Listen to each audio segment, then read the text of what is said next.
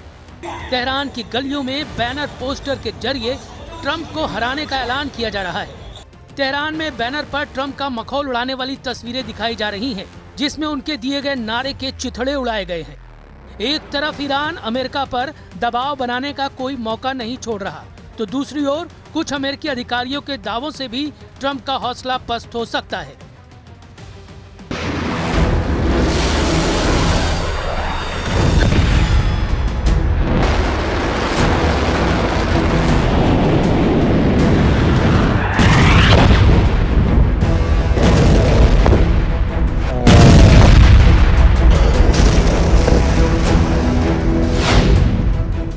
क्योंकि एक अमेरिकी अधिकारी ने दावा किया कि अमेरिका के पास ईरान के खिलाफ लंबा युद्ध लड़ने लायक मिसाइलें नहीं हैं।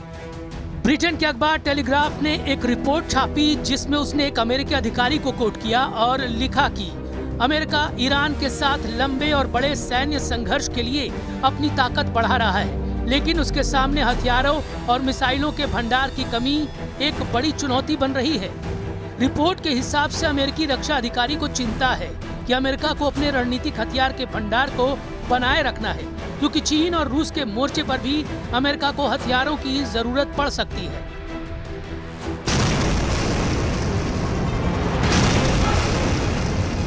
अब अमेरिकी सेना ईरान के हमलों से खौफजदा है। जब ईरान अमेरिका को ग्राउंड ऑपरेशन के लिए ललकार रहा है, तब हथियारों की किल्लत की रिपोर्ट डबल झटके से कम नहीं। लेकिन ट्रंप का मूड खराब करने वाला एक बयान इजराइल से भी आया है।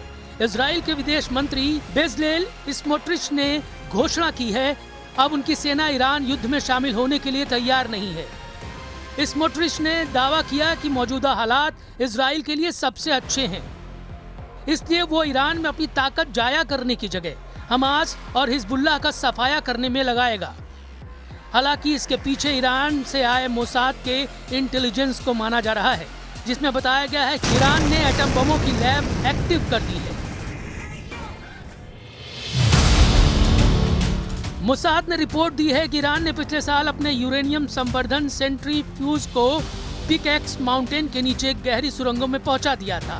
बीते साल जून में 12 दिनों तक चले इजराइल ईरान युद्ध के बाद यूरेनियम सेंट्रीफ्यूज को बेहद सुरक्षित पिकैक्स माउंटेन ट्रांसफर कर दिया गया था। पिकैक्स माउंटेन, जिसे माउंट कोलांग भी कहते हैं, ईरान का सबसे सुरक्षित परिसर है। यह ईरान के नतांज यूरेनियम संवर्धन केंद्र के पास है, जहां पर 2 गहरे भूमिगत सुरंग नेटवर्क हैं। ये सुरंगें अमेरिका के सबसे शक्तिशाली बंकर बस्टर बमों की पहुंच से भी बाहर है।